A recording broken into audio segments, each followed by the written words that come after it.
What is going on, everybody? We are back with another video in the weekend leading up to Darkmoon Faire. Today is my theory crafting video, and what this video is going to be is just a list of decks, one from each class, that I think can do relatively well in the next expansion. I guarantee those will probably be to varying success, but if any of these decks become tier 1, I take full credit for them. Even if people who are better deck builders than I am, which is most people, expand upon these ideas.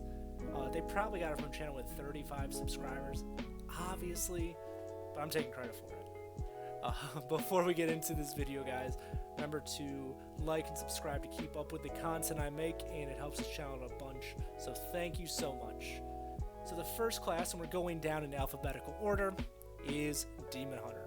Now for Demon Hunter, I decided that it would be best to expand on Soul Demon Hunter a bit. You got a bunch of new tools that benefit from your hero having pretty good attack, like the Bladed Lady, who is a 6-mana 6/6 rush with the effect if you have 6 or more attack, which is not hard for Soul Demon Hunter to get to. This costs 1. We also threw in Zaj the Incredible.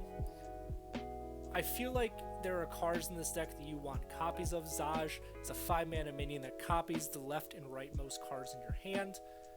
And I feel like if you have Twin Slices in those spots, Blade Dances, or a weapon, this card is just really good. It helps increase that damage output to the late game.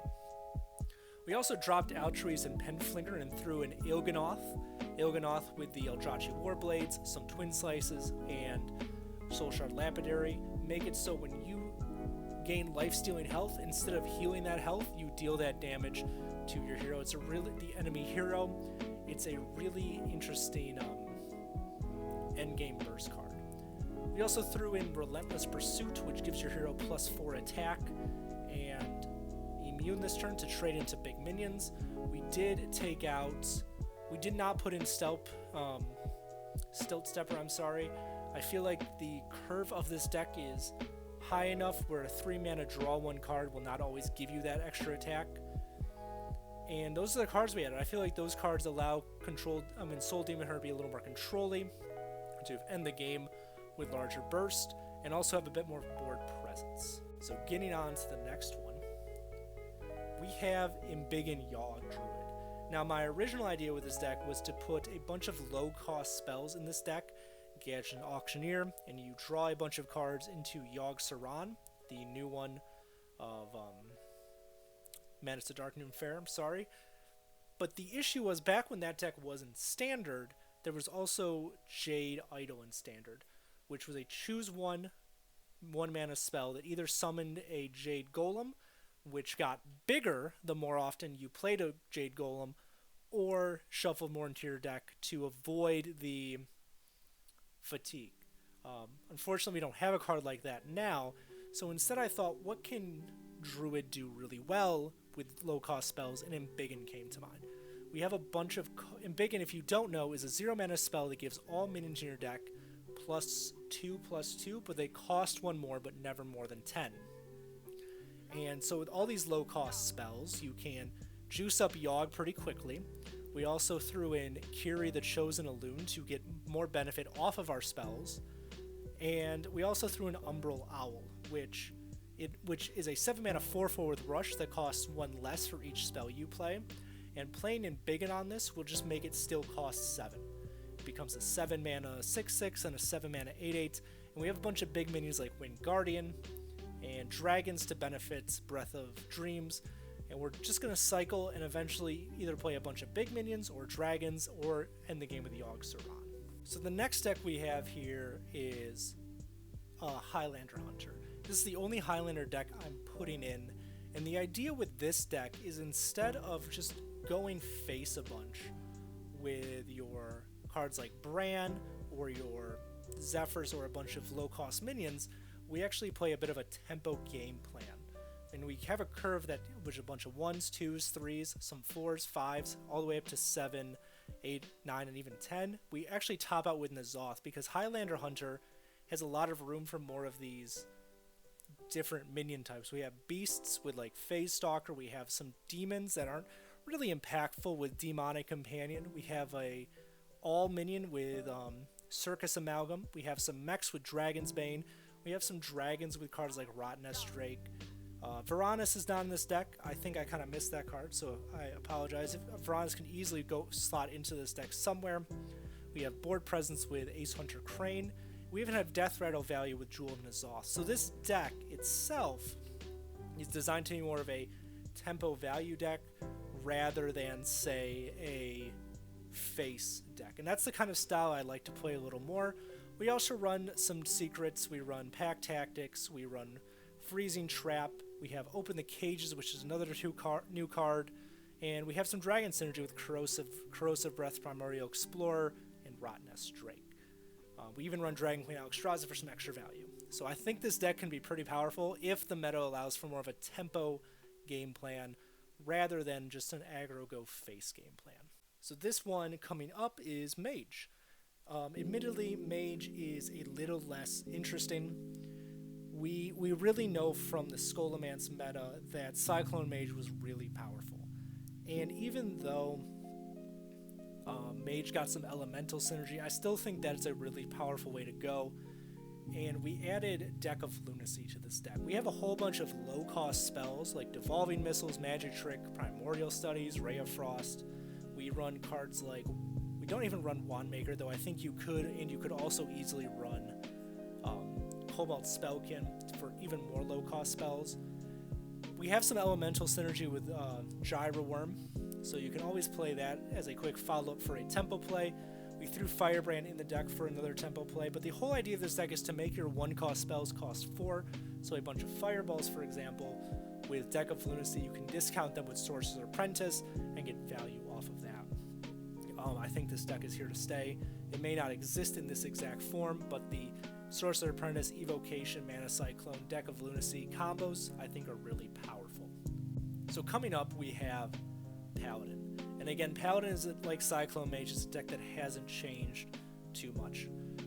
I think actually the only card you realistically slot in here is High Exarch Ural. It's basically, if it's a 8-mana 7/5 that says if you have no neutral cards in your deck, gain Rush, Lifesteal, Taunt, and Divine Shield. It's basically Ziliax on steroids. Now that seems a little boring, so we also slotted in Hammer of the Naru. It is a 6-mana 3/3 weapon that summons a 6/6 elemental with Taunt when summoned. But besides that, the deck game plan is the same. I haven't said my name. The deck game plan is the same. We did take out one Libram of Justice and slotted in a Lord Barov for a little extra board presence and control. Also makes your High Abyssal Lore a little more reliable, so you're not just equipping a Libram of Hope. But I don't think this deck changes too much, and it's going to be a powerful deck on day one. So with Priest here, I'm not happy with myself that I went in the direction of Resurrection Priest. That's a deck that's really, really annoying, but I got some really powerful Resurrect tools and cards that benefit Resurrection, like Blood of Gahun, which summons a copy, is a 9 mana 5/5 with Taunt that summons a 5/5 copy of a minion from your deck. We also got Idol of Yashiraj, which summons a 10/10 copy of a minion in your deck. Those are just powerful tools, and it just makes me cringe to say that I think Resurrect Priest will be very good going into this next expansion. I also added Insight to this deck, slotted that in because it draws a minion from your deck, and if it's corrupted, it reduces the cost by 1, I believe. And so that's really good for this deck. We also have some control tools like Wave of Apathy. We have some cloning tools like Grave Rune. I think there's probably a bit of a better way to build this deck with the tools at your disposal, but this is the initial list that I came up with. I would not be surprised to see this deck change a little bit in the future. So Rogue is a class I'm kind of excited for. Tempo Rogue back in it's the Frozen Throne and Rise of Shadows eras, because they're different expansions, was one of my favorite decks to play. We haven't really had a deck like that in a while. So that's the idea here, is this deck curves out with cards like Spy Mistress. We have Stealth Synergy like a Kama. and Sneaky Delinquent and Ashtongue Slayer. We have Draw with Greyheart Sage, and we have a strong weapon with Hook Scimitar. We also have a card called Ticketmaster, which is a 3-mana 3/3 with Death Rattle, Shuffle 3 cards in your deck that when they're drawn, you summon a 3/3. That's always a really good tempo play. We have Jandis, which is the queen of tempo. We also have run Infiltrator Lilian, another tempo, really good tempo card. And because we're shuffling so many cards into our deck, we can run Malevolent Strike, which destroys a minion but costs 1 less for each card that in your deck that didn't start in your deck. We have Foxy Fraud, which discounts your combo cards like Hook Scimitar and Edwin Van Cleef. A card we did not put in, it's a 1-mana 1/2 that is combo, deal 1 damage to a minion for each card we played. We should put that in the deck. I'm sorry it's not in there. And we also top out at Flig Skyshift to get rid of some pesky taunts. So all in all, I think this deck is a really good shell of what Tempo Rogue could look like in this expansion. With Shaman, Shaman's a bit interesting because it got another new archetype. Shaman has a lot of different archetypes. It got Enhancement Shaman, which is kind of like Soul Demon Hunter, where you raise your hero's attack and you attack a bit. However, the difference between the two classes is that Shaman does not have a ton of draw to benefit cycling through your deck to get big attack turns. So what I thought to do instead was include some totem synergy. The totem synergy does include a weapon like Splitting Axe, so you can attack more often, get benefit from some of your enhancement cards like Deathmatch Pavilion or Pitmaster, and even Irana's Storm Crash. We also have, and the totem synergy comes in really well with the new legendary totem, Grand Totem Eyesore, which at the end of your turn gives 1/1/1 to all totems in your hand, field, and deck. That includes the Totem Goliath, a card that we admittedly, we did have Circus Malcolm in the deck, so it benefits that as well. We have Dunk Tank, which is a really good mid-range card, especially once it is corrupted. If you don't know, that is deal 2 damage, deal 4 damage, I believe, and then when it's corrupted, and 2 damage to all enemy minions. Then we have just other enhancement synergies like Storm Strike, deal 3 damage to a minion, gain +3 attack. I think that this deck could have some benefit, could have some power. I think we do need some 1-drops in this deck. Now that I'm looking at it, I don't think taking off turn 1 is very good for this deck, but if there's a way to make this enhancement stuff work, I think you have to combine it with another archetype, and Totem, which has been pretty solidified as an okay archetype, is a good way to go. We have my favorite class up next, Warlock, and this is Corrupt Control Warlock. We run a whole bunch of low-cost control cards like Dark Skies, School Spirits, Cascading Disaster. We run a little bit of Dragon Synergy with Nether Breath and Alexstrasza and Crazed Netherwing, but the whole idea here is to corrupt cards like Tecoctus, Cascading Disaster, and Horrendous Growth to get benefit off of Yashiraj, the Defiler, which when it's played, you add a copy of all corrupt cards that you played this game. They cost 0 this turn. And I do think that there are other corrupt cards you can add to this deck. Circus Medic is another one. It is Battlecry Restore 4 health, which is good for Warlock because they have healing issues, but if it's corrupted, it deals 4 damage, which is also really good. So a really good swing turn could mill your opponent's deck, deal 4 to 8 damage, summon a big minion in Horrendous Growth, and destroy your opponent's board. So the idea here is to be control, use your life tap to cycle through your deck. I think there's probably other corrupt cards you could add and other ways to build this deck, but this is the way that I thought of it initially. And last but not least, we have what was my first idea for Theorycraft, and that is Control Cthulhu Warrior. We got through this whole video by adding every old god to a deck, which is awesome.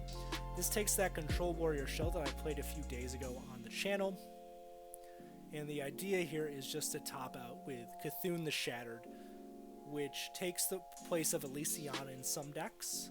So instead of just taking the game to all-out fatigue, if you're in a control matchup now, you can eventually construct Cthulhu and destroy your opponent that way. We have the obvious control tools, but we also do run Circus Medic, same reason we run it in Warlock. In the rest of this deck, we run Bulwark of Azzinoth, which is a card that I added because that card is spicy as hell. But the rest of the deck is just the pretty straightforward control warrior, with Shield Slams, Risky Skippers, Armor Smiths, Lord Barov, Shield Slams, 2 Coerces, Blade Storms, and Brawls. So with that, guys, thank you for watching this video. These are my, like I said, these are my decks. If you have decks that you want to share with me for me to play on day one, leave them below. I'm more than happy to try out any new decks that you guys come across or have in mind. And I'll see you tomorrow with a bit of a reflection video on what I learned during the Scholomance meta. So guys, thank you for watching. Like and subscribe, and I will see you in the next one. Take it easy.